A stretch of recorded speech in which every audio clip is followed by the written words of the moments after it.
continuar con nosotros. Miguel, me mencionabas los casos de eclampsia y preeclampsia en la mujer embarazada y no terminaste de completar la idea. Bueno, mira cuál es el problema, Elaine. El 90% de los abortos ocurre en los primeros 12 semanas, primeros 3 meses de vida. Tú nunca vas a encontrar una eclampsia o preeclampsia en los primeros 3 meses de vida. Eso no existe, eso no se da. La eclampsia y preeclampsia son problemas médicos de la segunda mitad del embarazo, del 5º mes en adelante, y de ahí en adelante raramente encontramos los abortos. Entonces muchas veces se usan estas enfermedades o estos diagnósticos para justificar algo que estamos haciendo. Lo mismo podemos decir con la descompensación cardíaca. La descompensación cardíaca ocurre cuando el volumen circulante aumenta, que puede aumentar hasta un 50%, y cuando el volumen del abdomen aumenta y comienza a presionar el diafragma hacia arriba y el corazón se puede ver comprometido. Eso no ocurre en la primera mitad del embarazo, eso ocurre en la segunda mitad del embarazo, cuando el volumen circulante está aumentando y cuando el abdomen está aumentando.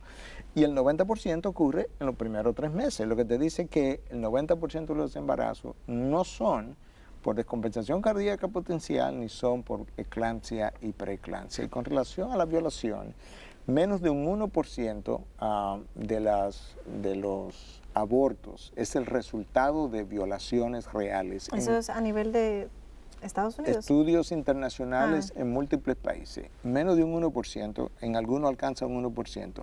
Lo cual quiere decir que la mayoría de los abortos son simple y llanamente porque la madre no desea. La madre no lo desea por las razones que sea. Entonces se habla que la madre tiene el derecho a hacer lo que quiera con su propio cuerpo, es verdad, pero el feto que está dentro no es su cuerpo, tiene una constitución genética distinta, tiene un aparato inmunológico distinto, tiene un cerebro distinto, tiene un cuerpo físico distinto. Entonces nosotros no tenemos derecho sobre esa otra vida que se está formando ahí dentro. ¿Qué sucede, Miguel, en los casos de embarazos ectópicos o embarazos plantados fuera del útero? Bueno, yo creo que eso está, hasta cierto punto, eso no debiera ser ninguna discusión. El embarazo ectópico irremediablemente va a morir. El feto no se puede desarrollar fuera de la cavidad uterina, a menos que pueda aparecer un caso quizá extraordinario y milagroso, como siempre aparece en medicina. Pero eso no es el caso. El caso es realmente que tú necesites estar en la cavidad uterina para desarrollarte. Si el feto se va a morir, entonces, ¿qué voy a hacer? Permitir que el embarazo ectópico se rompa fuera del útero donde estaba implantado, poner en peligro la vida de la madre y un feto que como quiera se iba a morir. Así es. Pues entonces no, saquemos el embarazo ectópico porque el feto iba a perecer de cualquier manera. Yo no lo estoy matando, él iba a morir como quiera, de manera natural. Así es. Es bueno tener este tipo de discusiones porque mucha gente, sin saber la información detrás, entonces dice, no, simple y llanamente ustedes están cerrados, no se puede el aborto, pero sin embargo tú has explicado casos médicos donde sí, real efectivamente, o el aborto se da por naturaleza, porque simple y llanamente el feto no iba a sobrevivir, no iba a prosperar, o por el caso, por ejemplo, de la quimioterapia, como tú me estabas explicando. Exacto, que es una consecuencia de un tratamiento, esa no era la intencionalidad. Y yo tengo que siempre interpretar las leyes a la luz de la intencionalidad de la ley. La ley lo que está tratando de evitar es una criminalidad. Una quimioterapia no es un crimen, porque eso es una consecuencia lamentable de un tratamiento como son múltiples otras consecuencias. Una figura muy conocida del ámbito político de nuestro país insinuó, Miguel, en una ocasión, refiriéndose al aborto, que el feto no tiene derechos humanos, porque los derechos solo se le reconocen a los ciudadanos y el feto no es un ciudadano. ¿Qué opinión te merece eso? Bueno, yo creo que el ser humano ha sido sumamente creativo para justificar los abortos. Eso es otra creatividad del ser humano. Déjame ponértelo de esta manera. Cuando el feto viene saliendo por el canal vaginal, bueno, él no ha nacido todavía. Entonces, cuando él ha salido una parte de su cuerpo, él no es un ciudadano. ¿Implica eso que en ese momento yo lo puedo matar entonces? Bueno, mira dónde eso llegó. En Estados Unidos durante un tiempo se aprobó lo que se llamó Partial Birth Abortion, o el aborto de nacimiento parcial. ¿Qué implicaba eso? Que tú podías, y de hecho se hicieron miles de estos abortos hasta que se paró, que tú podías tomar un feto y cuando él estuviera en el canal vaginal, o sea, ya un embarazo de 9 meses, de término, de 9 meses, que viene saliendo incluso de manera natural, tú lo traías entonces lo traía, no era un embarazo cefálico, no de cabeza, sino la parte posterior del feto, ¿verdad? Sus glúteos, lo está trayendo hacia afuera, le dejaba la cabeza en el canal vaginal, tomabas una tijera, le perforaba el occipital al cráneo, introducía un vacuum, una aspiradora, succionaba el cerebro y luego lo sacaba. Eso era partial birth abortion, aprobado y miles fueron ejecutados. A los 9 meses del feto haber sido concebido, tú usas esa creatividad de este político nuestro que dice que los derechos se le conceden a los ciudadanos y el feto no es un ciudadano y tú puedes justificar entonces el partial birth abortion. El problema con esto es que es una espiral descendente a donde tú llegas a lugares cada vez más profundos y más degenerados, por así decirlo, en lo que es la moral de la sociedad, cuando tú no tienes en cuenta lo que es la dignidad de la vida humana. Definitivamente.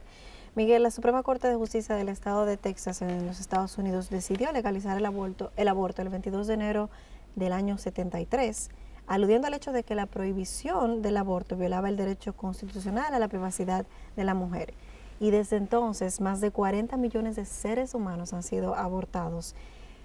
Es increíble. Estados Unidos en solamente. Estados Unidos solamente. Yo te pregunto, ¿cuáles entiendes tú, ya entrando de lleno en lo que es la realidad de nuestro país, cuáles serían las consecuencias de la aprobación de leyes a favor del aborto? Bueno, lo que estamos viendo, la sociedad comienza a perderle el respeto, la dignidad a la vida humana. Entonces te encuentras luego en universidades como es la Universidad de Princeton, a alguien como el doctor Peter Singer, filósofo, considerado el filósofo más influyente de nuestra era, que insiste en que nosotros y los padres debieran tener el derecho de quitarle la vida a cualquier niño que nazca, ya nacido, ya ciudadano incluso, a quitarle la vida a cualquier niño que tenga una malformación congénita que le impida desarrollarse intelectualmente de manera apropiada, y que eso debiera permitirse hasta la edad de 3 años. Ahora estamos hablando de infanticidios. O sea, tú tienes un profesor de filosofía en una universidad reconocida abrogando en favor de leyes, ya no del aborto, de infanticidios, Increíble. simplemente porque estos niños no se van a desarrollar y no van a ser productivos para la sociedad. Estamos regresando a la Alemania de Hitler. Hitler comenzó a eliminar las personas de edad porque no eran productivas para la sociedad. Y luego siguió degenerando. Entonces luego comenzó a eliminar a católicos, luego comenzó a eliminar a judíos y así sucesivamente. Y luego comenzó a eliminar a todo aquel que no le convenía al régimen. ¿Te das cuenta qué es lo que ocurre? Que tú comienzas en un lugar, te vas desensibilizando y entonces tú vas degenerando en el concepto de eso que tú no has considerado apropiado, como es la vida humana, y cada vez tú vas entrando en lugares de menos aprecio, de menos valor y de mayor degeneración de la concepción de lo que es la vida humana, y vamos perdiendo el valor por algo que debió haber sido apreciado todo el tiempo. Miguel, lamentablemente se nos ha agotado el tiempo. Te quiero regalar 1 minuto o menos para que puedas concluir sobre este tema que hemos traído en el día de hoy. Bueno, yo creo que pudiéramos concluir rápidamente de esta manera. Peggy Noonan era una de las que le escribía los discursos al presidente Reagan. Y Peggy Noonan en una ocasión, con referencia a algo que ahora no tengo el tiempo de describir, terminó diciendo esta frase: antes de tú remover una cerca, una verja, asegúrate, pregunta y asegúrate por qué estuvo ahí en el primer lugar. Y de esa misma manera, ¿verdad? La vida humana ha sido protegida, tenía su verja a lo largo de la mayor parte de la historia de la humanidad, y las leyes la protegían de esa manera, incluyendo, como dijimos, la Convención Americana de Derechos Humanos de 1969, firmada en Costa Rica, tenía una verja de protección alrededor de la vida humana desde la concepción.